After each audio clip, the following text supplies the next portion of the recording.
حضرت ابن عمر رضی اللہ عنہ فرماتے ہیں کہ حضرت عمر بن خطاب رضی اللہ عنہ نے حضرت علی بن ابی طالب رضی اللہ تعالی عنہ سے فرمایا، اے ابو الحسن، کئی مرتبہ آپ حضور اقدس صلی اللہ علیہ وآلہ وسلم کی مجلس میں موجود ہوتے تھے اور ہم غائب ہوتے تھے، اور کبھی ہم موجود ہوتے تھے اور آپ غیر حاضر تھے۔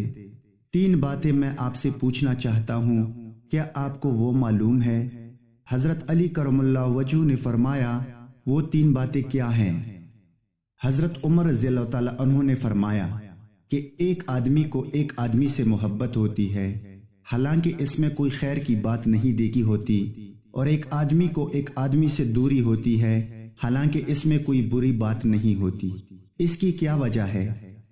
حضرت علی رضی اللہ تعالی عنہ نے فرمایا، ہاں، اس کا جواب مجھے معلوم ہے۔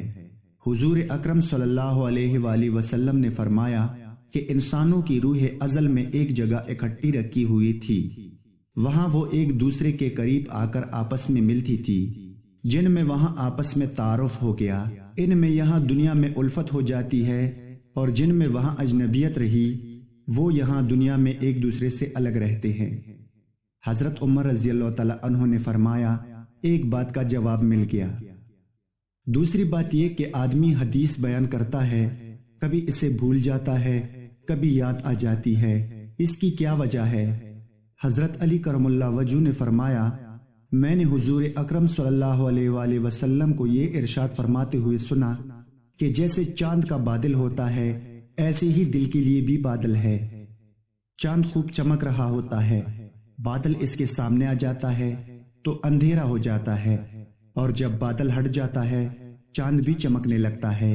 ایسے ہی آدمی ایک حدیث بیان کرتا ہے، وہ بادل اس پر چھا جاتا ہے تو وہ حدیث بھول جاتا ہے، اور جب اس سے وہ بادل ہٹ جاتا ہے تو اسے وہ حدیث یاد آ جاتی ہے۔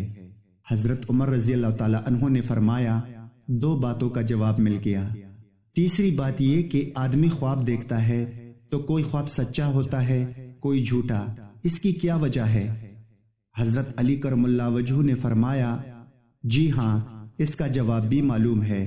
میں نے حضور اقدس صلی اللہ علیہ وآلہ وسلم کو یہ فرماتے ہوئے سنا کہ جو بندہ یا بندی گہری نیند سو جاتا ہے تو اس کی روح کو عرش تک چڑھایا جاتا ہے، جو روح عرش پر پہنچ کر جاگتی ہے اس کا خواب تو سچا ہوتا ہے، اور جو اس سے پہلے جاگ جاتی ہے اس کا خواب جھوٹا ہوتا ہے۔